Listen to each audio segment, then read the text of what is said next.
Hey there, my name is Pravus, and welcome to Solium Infernum, the strategy game from hell.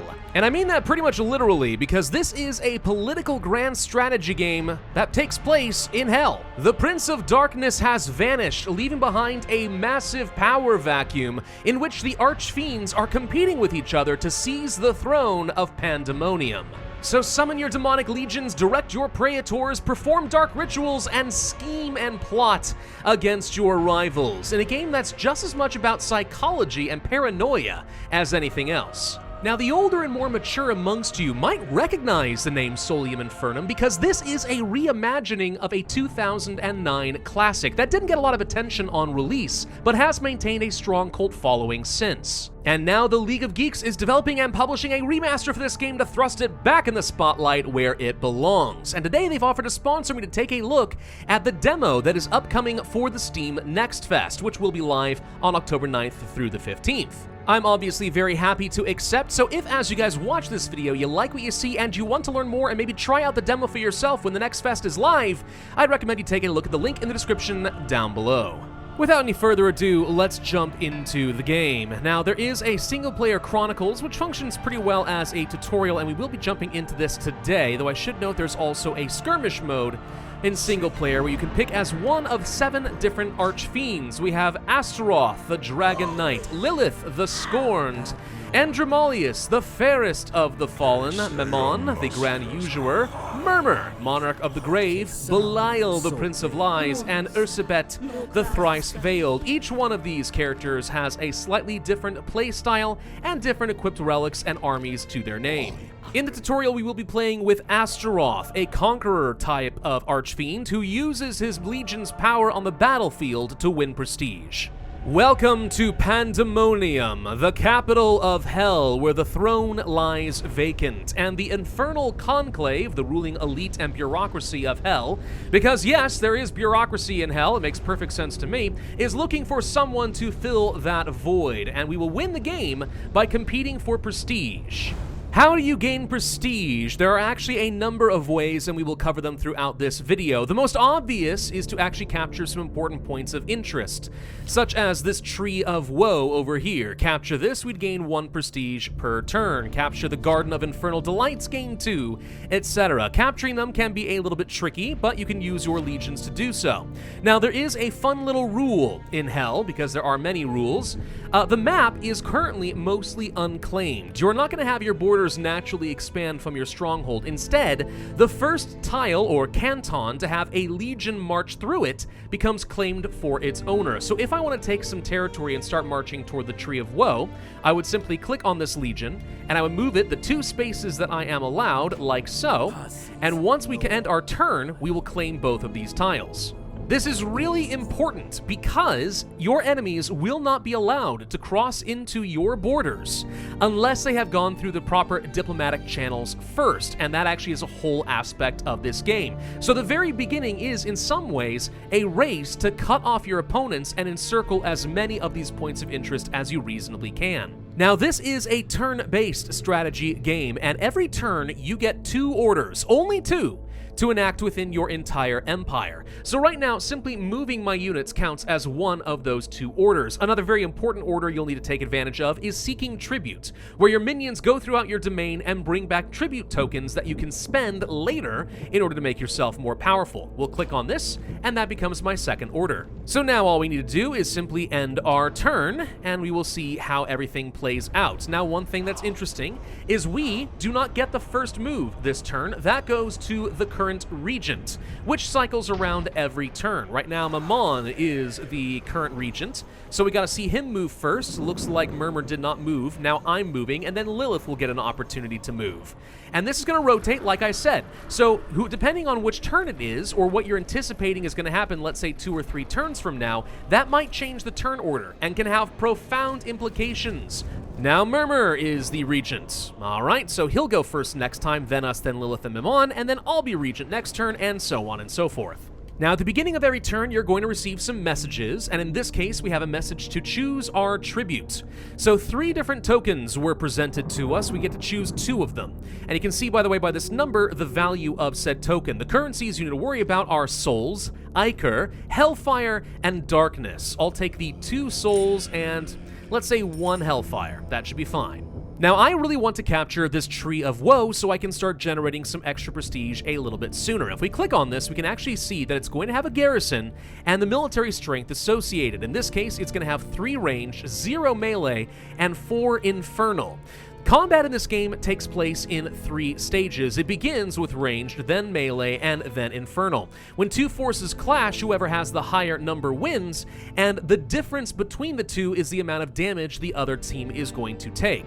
So for example, the fact that these guys have 0 melee means that my legion, which can do 7 melee, would do an absolute ton of damage. However, it's not enough to take this down in 1 hit. It would then move on to the infernal stage, at which point they have 4 strength, right? And I have 0, which means I would take 4 damage, and that would almost kill my legion. I don't want to do that. So instead, what we're going to do is try to buff up this army. And the best way to do that is to go to the bazaar. In the bazaar, you can, 1, buy additional legions, and you can see the various different tokens that it would cost in order to buy it. Or you can get some praetors, some commanders for your armies. In this case, I want to hire Boone. He is relatively affordable for me and would increase the melee of my army by 3. So at the cost of a minimum bid of 4 souls and 6 ichor, I'm going to go ahead and place my bid. We'll go ahead and auto-select from the tokens I currently have to get as close to that number as possible, and we will pay. That is 1 order that I get to take this turn, and as long as no one else bids on Boone, I will get him next turn to add to my army. We have 1 order remaining. I'm going to go ahead and spend that on another Seek tribute, because the more tokens you have, generally, the more options you'll have later, though I could, of course, move my army to start gathering up some more of these cantons while I could. Still, let's go ahead and end this turn. All right, so again, Murmur gets to go first. Now, if you don't want to watch what everyone's doing, no worries. You can just skip to the next sequence. So moving on into turn 3, I did win the auction and I have the Praetor. We can click on the Legion and we can add a Praetor, Boone. There we go. Now that again is an order, so we have to wait until next turn. This time for fun, I will go ahead and move my army and just claim a couple of cantons, blocking any movement through this area in case that's useful later. And now I have no objection with attacking the Tree of Woe, and I'll show you how this is going to work. So my legion is going to simply move forward, get to the tree. The garrison is going to materialize like so, and we're going to go to the first phase of combat, which is going to be range. Now, in this case, they have a strength of 3, and I also have a strength of 3, so while they fight each other, we should find that neither side is going to take any damage. Then we move on to that melee phase, where I have now 10 strength. Thanks to Boone, they have 0. That means they take 10 damage. That's their entire health pool, and they go down. This place has now been claimed for Astaroth. And as you would expect, if the melee phase had not resulted in one side falling completely, it would have moved on to the infernal stage. There are some special abilities or other things you can use that actually change up the order of attack, and that can be very important depending on what type of a legion you have. As your units gain experience, they can also be promoted, giving them some bonuses. So for example, I could boost up the melee and range a little bit for this character. I could also give it more melee and some infernal, so it's less likely to take so much damage, or we can make it a very well-balanced character. That said, I feel like being extremely strong in the first 2 phases and not even letting it get to the infernal stage can become extremely powerful, so we'll go ahead and do this. Now, so far we've only talked about conquests. This is a very small part of the game and the most straightforward way of gaining some prestige. The more subtle and most important art, however, is going to be scheming and diplomacy. Let's start with the schemes. I'm going to go ahead and plot a new one at this character right here. It is an entire order, by the way, to go ahead and make a scheme. Again, this whole 2 actions per turn thing is very limiting, but it's done that way deliberately because it means every single turn is extremely important and you need to be deliberate and think about the consequences and the timing of every move. Anyway, let's go back to the schemes. So now that I have completed my plot, we get to choose between one of two different schemes. We can either win 3 vendettas where we capture some enemy cantons, their territory, or we can try to invoke 3 manuscripts. I'll go for blood and soil, I suppose. Now, here's the thing. We can either make this a private declaration, and the prestige reward will only be calculated at the very end of the game if we succeeded in it, or we can make a public boast, which the Conclave tends to like. Of course, it's a bit of a gamble. First off, your opponents know what you're up to, and they might have a chance to try and stop you. And secondly, if you fail, it just makes you look that much more humiliated. Doesn't matter, though. I'm gonna go for it. Blood and soil, declare publicly, go. Now, taking a look at this, it looks like Lilith has made her own push to take over a point of interest. I don't like that. I'm gonna have to take this from her.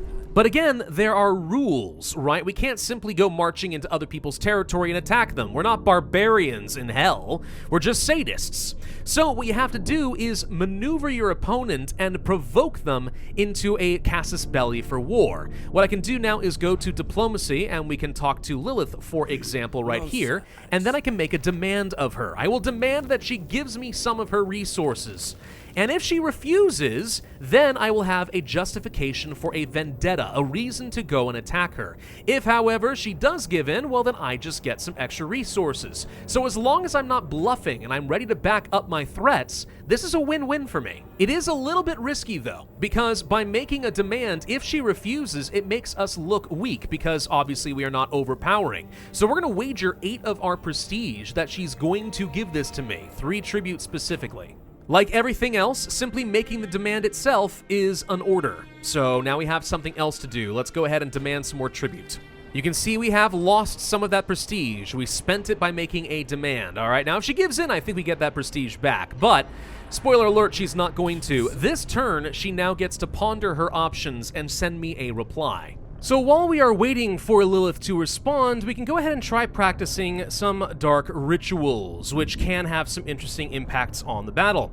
For example, we have something here called elocution. This does cost me some of my resources. It's an ongoing ritual, so long as we're paying it every turn, it will continue.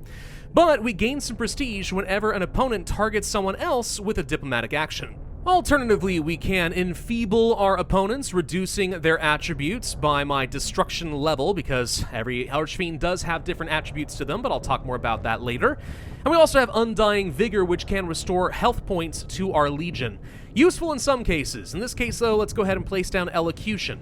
Now again, this costs me 1 Ichor and 1 Hellfire. We can auto-select here as long as we have these tokens, and we are good to go. However, I don't totally like that ritual choice. That's just what the tutorial wanted me to do. If I want to cancel this, what you can do is right-click on your order down here and free that slot up once again. Instead, let's learn a little bit more about the powers of my Archfiend. We can go to our sanctum over here, and this is where I can take a look at my character's power. There are 5 different stats involved here. We have Wrath, the ability to command and wage war, Deceit, where we can mislead and sometimes outright steal from our opponents, Prophecy, where we can do various different rituals to get some advantage for turns that are upcoming, Destruction, where you can do, well, just destructive damage, and Charisma, which can give you some advantages when making various different negotiations and manipulating your opponents. Let's go ahead and level up our Destruction. This is going to unlock a new ritual. Does 2 times the destruction level damage to a target. In this case, that would be 4 damage, but obviously the more we progress, the stronger this spell becomes. This also has a cost associated, which is where these tokens become very, very helpful. So we'll go ahead and pay that fee. All right, that's my new order instead, and I'm sticking to it. So let's move on.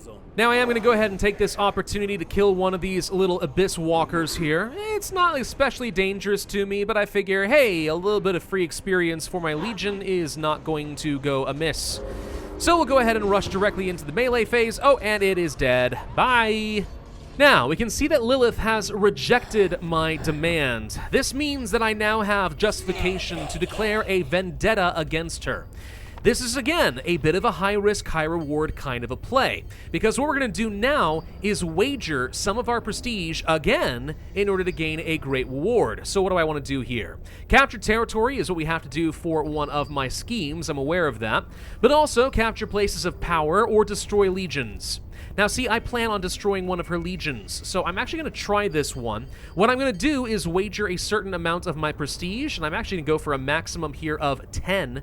I have to win one battle, and I have a turn limit. The longer I give myself, obviously the less of a reward we get, and vice versa. If we say we're going to do this next turn, you can win 26 prestige. That is massive. And let's go ahead and use my next order to immediately start moving my troops forward. And before you ask, no, you are not allowed to take 2 move actions on the same legion. They can only do that once. So right now, my situation looks terrible. I've only got 23 prestige, but I think we're about to turn things around in a pretty big way. Now, before we attack, another wonderful thing that you can do with your soldiers is boost them up with a stratagem. So what we can do here is say I want to boost up my legion with an extra +2 ranged strength. It's going to cost me 3 of my darkness tokens, but obviously this means that for the next battle, my legion will be just a little bit stronger. I don't actually think that I need to do this to win because the stats are pretty heavily in my favor anyway, but for the sake of it, I'll go ahead and demonstrate. So we'll go ahead and play this cost once again. And boom. All right. Those tokens, by the way, are very important. I'll explain a little bit more about why in just a bit. So that's my first order, and then with the next one, of course, we go ahead and start marching into Lilith's territory. Now, the good news is Murmur is the regent. That means that my next action gets to go before Lilith. So I want to make sure that the first thing we do when we get to this turn is attack, and I know that her legion isn't going to go anywhere. And I actually have more range strength than they do, thanks to that stratagem, which is why I didn't think I really needed it. We could have been fine. But my melee strength is so much higher than theirs, it's an instant death. So this means my vendetta is fulfilled. We accomplished our goal within the time limit, and we have destroyed one of Lilith's legions. As a result, I've gained a huge swing in prestige, and now I am the Conclave's favorite. The war is concluded now, by the way. Once you have completed your vendetta, that's it. That was the end of your objectives. You're not allowed to continue fighting. If we want to go fight Lilith again, we're going to have to antagonize her further and extort her in the same way we did before, at least until something escalates all the way to, let's say, a blood feud. Then we'd be able to actually beat each other senseless and take each other's stronghold, but we're not there yet. There are some other ways to make ourselves a lot stronger. Let's go to our sanctum, and I can now change the rank of my character. Right now, we, Astaroth the Dragon Knight, are a mere baron in hell. If I want to increase that and become a marquis, we have to spend 30 of my prestige points. Yes, over half, in order to increase our rank, but there are a lot of advantages to doing this. This means that we will get even more tribute every time we're seeking it, which means I can scale up in power faster. We'll have more votes whenever something comes up in the Infernal Conclave, and we'll have more powerful diplomatic actions. This is definitely worth it, even though you lose a ton of prestige. And obviously, the earlier we do this, the better. Now let's go ahead and talk a little bit about tribute. Every time I've had to pay any of my tokens, you've seen something pop up here where we have to pay some of these, and we do select which tokens we want to spend, which may seem a little bit weird. Why not just have a simple round of currencies and you just pull from the stash? That's because in Hell, the bureaucracy has some bizarre rules where you're only allowed to pay a total of 8 tokens in order to purchase something. Rarely, when you are bidding for something on the bazaar, for example, you're going to find something that costs so many tokens, you can't do it within 8. The only way to get around that, then, is to consolidate your tokens into these golden ones here, which is an entire action in and of itself. So, for example, if I want to go ahead and consolidate, let's say, all of this, plus these, plus some of this, plus some darkness, etc., we can create a very valuable single token. However, it does mean you probably don't want to pay for anything like really cheap using a really expensive token, or else you've just lost an absolute ton of value. So consolidating is your way to get a lot of tokens in to purchase something big, but it is limiting and does take a little bit of preparation work. I'm not going to worry about that right now, though. Instead, I want to continue antagonizing Lilith, because I see an unholy fountain that I very easily would be able to take in a single turn, so we have to get this whole demand thing going again. Hey Lilith, I am once again demanding you give me some stuff, and I'm actually kind of hoping that she chooses not to give me anything, because I want to take this and start generating even more prestige per turn. The demand has been delivered. I'll have to wait another couple of turns before I can act on this whatsoever. Now in the Conclave, we are indeed a Marquis of Hell. That means if I go ahead and start getting some tribute and stuff, we should be able to choose 3 tribute instead of 2, which is pretty nice. I'm actually going to go ahead and demand tribute twice this turn so I can get an absolute ton of tokens. Then, hopefully, I'll be able to purchase some really big stuff later. Oh, and we also have a vote that came up, a tax on might. Do we want to penalize people for having lots of legions, or penalize them for having lots of places of power captured? Well, everyone else has gotten a 2nd or even a 3rd legion. I'm the only one who has not. So I am more than happy to go ahead and choose the mercenaries levy, and because I am a marquis, I get 2 votes instead of 1. Lilith has, once again, very foolishly rejected my demands. Unsurprising, I shall declare a vendetta, this time capturing 1 of her places of power, and I'm going to do this within 1 turn, which can give a very high reward, and then I will wager as much as possible. This can be a massive swing of prestige for me. As far as tributes, I don't mind grabbing that, and let's say probably more Hellfire's fine, and then over here, let's get some of that Ichor, since that's the one thing I seem to be missing a lot of, and there we go. All right, so already we're starting to reap in a lot of extra tribute. Now let's go ahead and pop back into the bazaar and see if there's anything amazing we can buy. So we could get some additional legions, and the Stygian Guard here, for example, is very, very strong. It is possible for your units to reinforce each other, by the way, so this could be a very good way of offsetting the weaknesses of my current army if we wanted them to travel together. Could always buy some additional praetors to lead them. There's also artifacts, which can be nice. So an alien god in a bottle, increase my prestige gain per turn. I mean, yeah, that could be all right. Could get the Infernal Engine, which boosts up my stats and gives me double damage against a place of power. Wow. Double up our Praetor attribute bonuses, cool. Or a Dimensional Gate, move our legion to any valid passable canton on the game board.